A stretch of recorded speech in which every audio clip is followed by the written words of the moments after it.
Hello and welcome to the Service-Based Business Society podcast. I am your host, Tiffany-Ann Bottcher. On our weekly episodes, we will dig into everything you need to know about scaling your service-based business without losing sleep. With my experience in creating over 7 figures per month and a passion for marketing, finance, and automation, this show will provide tangible tips and techniques for scaling your business. Let's get started. Welcome back to another episode. Today we're diving in and I'm going to share how my thought process on a few things has changed most recently. And so, sometimes you can't be overly committed to any one idea. And so I thought I would share why I've changed my thoughts on a few things lately. I also want to chat about Mascara Gate, which if you haven't heard, why are you not on TikTok? And if you have heard and you haven't really thought about it from a business perspective, that's what we're going to be talking about today. No, I have not changed my mind. And and in becoming a makeup influencer, that's definitely not it. Two very unrelated things. However, I do want to talk about the business marketing side of Mascara Gate, and we're going to dive in and talk about what it is and everything else there. And we're also going to talk about a different kind of focus coming up here shortly. So anyways, let's dive right in. So welcome back to another week. It always surprises me. So each week, we go through the podcast recording and editing and everything else. And this week is season 2, episode 18. 18 in season 2. We had 25 episodes in season 1. So, we're coming up to the conclusion of season 2. It's been such a wild ride, and I just always want to be so appreciative to everyone who tunes in every week. It is crazy when I see how far our podcast reaches across the globe, where the downloads are. I love seeing new reviews. So if you have not left us a review, it would mean the absolute world to me if you would go to Spotify or the Apple Podcast app. You used to only be able to leave reviews on Apple Podcasts, but now you can leave them on Spotify too. So if you have left them in one place, it would really be amazing if you would go leave them on the other. It always just helps the show reach further places, more listeners, and it is ever so appreciated. So first, let's dive in and talk a little bit about Mascara Gate. Now, it's interesting because if you ever thought I would be talking about makeup, you would know that this is definitely not my area of expertise. And you would think, that's not really what I thought this podcast was about. But you know what? I want to talk about it from a business perspective. So if you don't know who Michaela is, she is on TikTok. She is a makeup influencer and she is incredible. She has this great following. For the second time this year, she has broken TikTok. So the first time this year was something that was said and yada yada. I'm not getting all into that today. But today we're going to talk about Mascara Gate. So basically I can actually look. The 24th of January. So today is currently the, beginning of February, the 6th of February. And so in that length of time, so Michaela recorded a TikTok video, and it's an ad for this specific mascara. The type of mascara is irrelevant. The quality of the mascara is irrelevant. Michaela recorded this ad for this mascara. Now, Michaela has a pretty good size following. She has 14.4 million followers on TikTok. She is probably one of the most legendary makeup influencers on TikTok. So she was hired to do this ad, and this ad currently has 55.3 million views. Okay, now to put that in perspective, 99 million people viewed the Super Bowl in 2022. So you've got 99 million viewers of the Super Bowl, and you have got 55 million views on this TikTok. One would say that has been an incredible, incredible ad for this mascara company. Now, it wasn't all bubblegum and roses, let me tell you. There was some extreme controversy. Now, for a long time, always known that like mascara ads in magazines, all sorts of ads in magazines are not always truthful.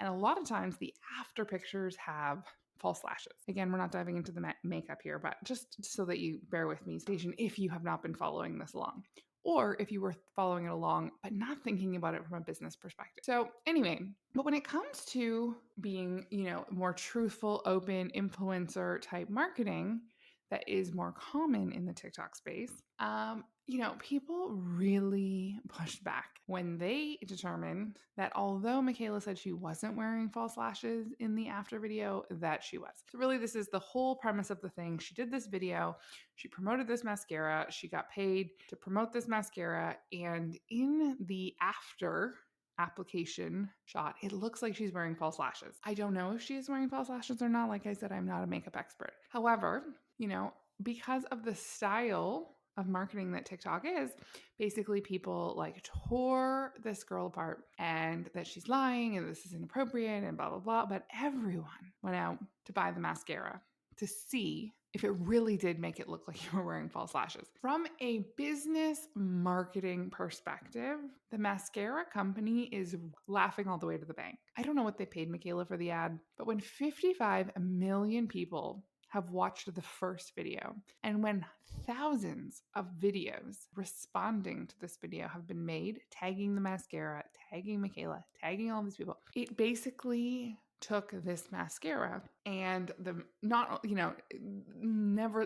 even just went viral, but this became a major topic of conversation in the online space. So when it comes back to that comment, there's no such thing as bad press, I want to come back to the fact that, if you go back many, many years, while there is the Kardashian empire now, and I mean, we are diving here into all sorts of girly topics that I don't know a lot about except for the business aspect. So, don't ask me which Kardashian is which.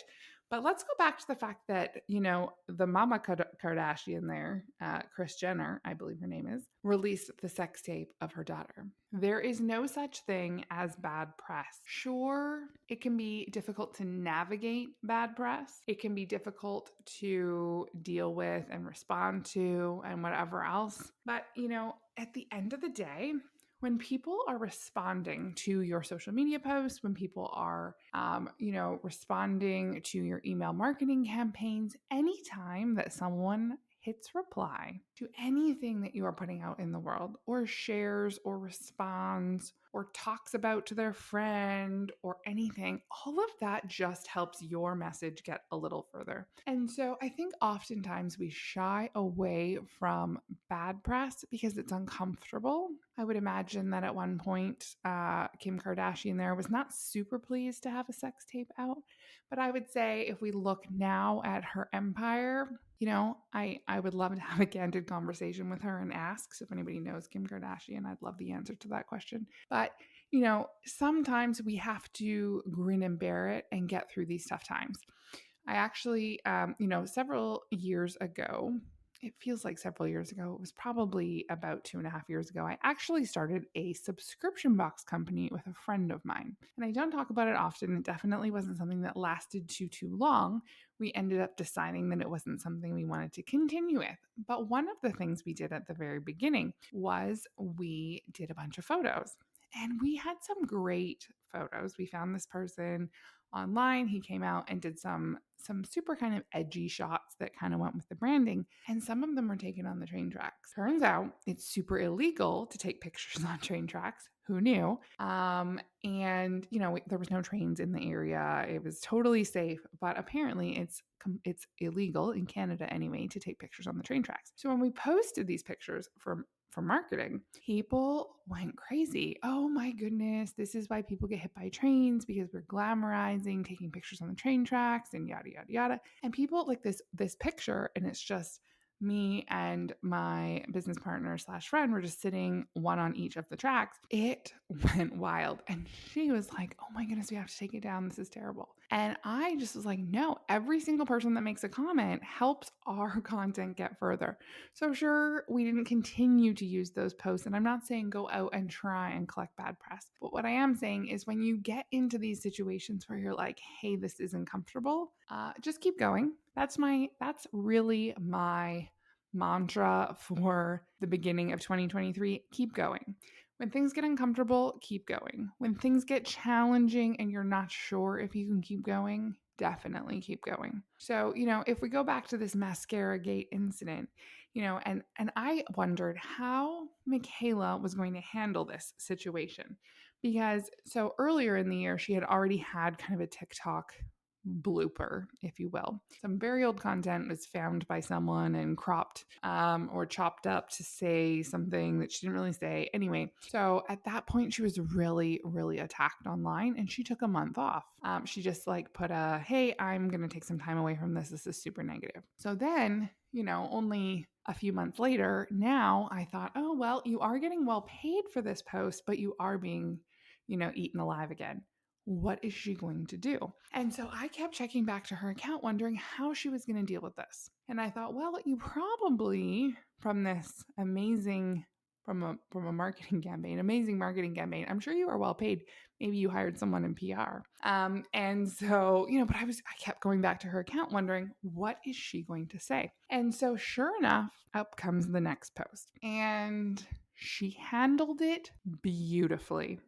So I don't know if she hired someone in PR or if she mastered all of this herself. If she did master it herself, Michaela, girl, you are incredible. You are a marketing genius, even if that's not what you intended to be. So she comes out on this next post and she says, I know why you are all here. I know what we need to talk about. And then she pauses and like an extended pause. And you're like, yeah, we need to talk about this mascara incident. And she says, we need to do some makeup for the month of love. So then she's going to roll into her Valentine's Day makeup looks. I didn't even know Valentine's Day had makeup looks, but here we go. We're here for it. So now she's chatting away and she's doing this makeup look and whatnot. And so now people are down in the comments and they're like, are we going to talk about the elephant in the room? To which she responds, I talk about an elephant in my next video. So here we are. We've created this pause for so she took about a week. She didn't post anything. And don't keep me to the dates. It was around a week. Then she posts this next video that obviously draws people back in that says, hey, I know why we're all back here. And then she jumps right into Valentine's Day. No, that's not why anyone was there. No one was waiting on Valentine's Day makeup. That's not even a thing. But she made it a thing. And then her next video, she goes on to basically do this weird elephant thing with her makeup. Oh, this is how you get rid of loose powder on your face. You're like an elephant. Ha ha ha. It was so acknowledging the situation without acknowledging the situation. And sometimes in business and marketing, and when things have gone astray, that's what we have to do. We have to acknowledge that we know that there was a problem, or we acknowledge that there is an elephant, but we don't actually talk about the real elephant. It was a brilliant, brilliant recovery. I don't know how much money she got paid, but obviously this was one of those risque type situations. And overall, she handled it beautifully. I'm all here for it. I love the game of business and marketing and whatnot. So, the big, huge mascara company obviously wins the most here. They've sold the mascara. Everyone I know has gone out and bought this mascara. If you haven't bought it yet, good luck. It's been sold out everywhere. Here's Michaela. She's gone out. She's made her money and has recovered beautifully. And really, that's what it's all about. So I'm going to obviously jump into other topics because mascara, makeup, all of these things, really not my topics. However, when we take these situations that are going on in real life and we look and we say, Michaela made the decision to take her millions of people in her audience and say, do this, or whether or not, she evaluated risk versus benefit. And she determined, hey, you know what? I can do this. I can make the money, whether or not she had falsies on or not. I don't know. To be honest, I don't really care. What I do know is that it was a brilliant marketing campaign and a brilliant recovery. So good on you, Michaela. I am here for it. Moving on, talking about some of the things that in the last almost 2 years, pretty passionate about not niching down, niching, depending on where you're from. I've always said, hey, I have chosen not to niche down. And I think for a while it was because I didn't really know what I wanted to do. I have all of these different things. I know about all of these different topics, and I really wanted to determine how to tie it all together and how to offer the most value and whatnot. So, I've always said I'm going to be honest and share about my own business journey. And so, well, up until now, I have really said I don't want to niche down. And, my way of niching down is by the group of people that I work with and whatnot. It turns out that, there is some merit to niching down. And here's why, and because obviously I've spoken to not niching down. And so now I'm going to speak a little bit to why I am choosing now at this time in my business to niche down. I'm sharing this part of my journey because I think it's relevant to anyone who has had a similar thought or a similar mindset shift, or has wondered, hey, after saying, outwardly, I don't believe in this, can I really change my mind? And here's why I've decided to go this direction. Number one, while you yourself may be really able to spread and do lots of different things. In my case, I have all of these different areas in business that I have been able to provide great value. I have education and experience and all of these things. What it really comes down to is to be able to create repeatable, scalable business processes. And as you scale your team, you will soon realize, as I did, that it's actually very difficult to implement and train on so many different things effectively and efficiently. So I've actually decided to take a step back from certain parts in the business world, not so much from the business world as a wider piece, but I want to deep dive into very specific pieces. So, I will continue to talk and share and teach and coach on the podcast and the Facebook community about all sorts of different things. But on our agency side specifically, we're leaning into, really data focused things. So obviously I wrote the book, The Data Driven Method, and have, the templates and the calculations and all of these have taught on the data driven method for quite some time. And so this is a key part of my business. But what it always comes back to when every single person comes on the agency, whether we're looking at things from a marketing perspective, whether we're looking at things from an operational optimization piece, it all comes back to the data and the availability of the data. And really, who are the team that create the data? For the most part, when it comes to financial data, it's the bookkeepers. And so, oftentimes we come into a business and the data is either inaccurate or it's so out of date, or it's, this part of the data is in this system and this part of the data is in that system and all of these different things. And so step one is often, before we can even start to optimize, is to round up all the data and make sure it's accurate. This is a key area of the business. It's also something that I have years and years and years of experience in. So bookkeepers play a key role in sorting out the paperwork. Now, I don't know why, but bookkeeping is often an area where someone's partner, friend, even yourself often think, oh, yeah, I can figure this out. I've sat into so many consults where someone says, oh yeah, my wife or my husband, they do my bookkeeping for me, but it's not really working. And I say, oh, does your wife or husband or partner, do they have any bookkeeping experience? They say, no.